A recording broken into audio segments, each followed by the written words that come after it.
Hi guys, good morning. Ito na naman, papasok ulit tayo kahit maulan. Dito nga sa amin, ang hirap sumakay ng jeep papuntang work ko. Sa tagal nga na ganito, tansyado ko na talaga ang daan ng jeep. Finally, nakarating na rin ako sa office at start na naman ang bakbakan sa paperwork. Sinilip ko na nga yung wallet ko kasi nagkikrave na naman ako. Kaso nabulaga ako, wala na pala akong pera, so na lang pala ang laman. Okay na rin yan kasi tumataba na naman ang person. Every time na nagsiset up ako ng laptop, feeling ko nasa ospital ako. Parang meron akong pasyente na magpapa-ECG. Ang dami ko kasi pinagko-connect sa laptop ko eh. Syempre yung mouse, yung printer. Kahit nga araw-araw ganito ang peg ko, hindi talaga ako mapapagod. Mahirap kaya yung walang income tapos yung mga bayarin mo hindi tumitigil. Sana no, kung wala kang trabaho, yung mga bayarin mo mawawala din. Kumain na nga muna ang person kasi madami nga ang gagawin. Alam nyo ba guys, napakalayo ng course ko dito sa trabaho ko ngayon. Yung computer subject ko nga, hindi ko naman na-focus yun. Dahil nga kasama sa binabayaran sa school namin, yung computer, ay talaga naman ginrab ko rin yung opportunity na may try ko. Pumila talaga ako sa library kahit zero knowledge talaga ako sa computer. Andun kasi yung gusto ko talaga siyang matutunan eh. Kasi talaga ako curious ako. So ito na nga, uupo na nga sa trono ang person. Ang alam ko nga lang doon is paano pumunta sa Google Chrome. Tapos ayun na nga, after ng Google Chrome, andun na talaga ako hanggang matapos yung isang oras ko. Dahil lunchtime na. Kain muna tayo guys, continue natin chikahan later.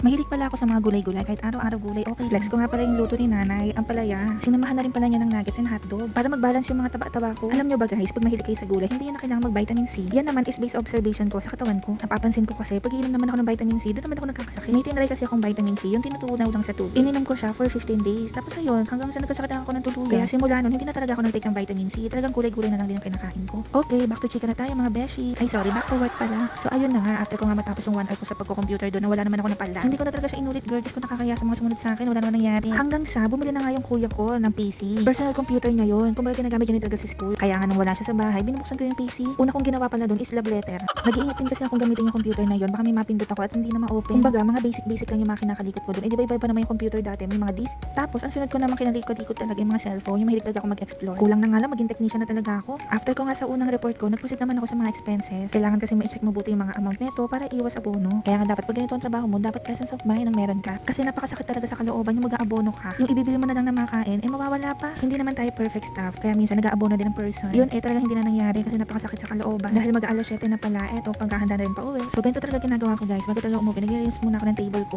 Maganda kasi yung iiwanan mo na malinis, tapos dadatnan mo ng malinis din. Di ba? Lakas talaga mga positive vibes pag malinis. So tara na guys, pauwi na ang beshi nyo. Bye-bye! Hello ulit, it's me again. Hindi naman pwede hindi ko ma-flex ang aming dinner for tonight. Dahil nga ito ang cravings ni Beshi, eh pinagbigyan ko na. Kasi siya naman ang magbabayad. Pwede naman yun, diba? Siya sa pagkain at ako nasagot sa kwento. Kaya nonsense yung kwento. Paano na yun? Nalula nga ako sa laki ng manok at hindi kayo maniniwala, 100 lang isa yan. Ay nako, piyesta naman ang mga alaga ko nito. Wala, sige, lamon pa more. Syempre, alam na, pag mga ganyang food, bar din ang kasunod. Hanggang sa muli guys, bye! Thank you for watching!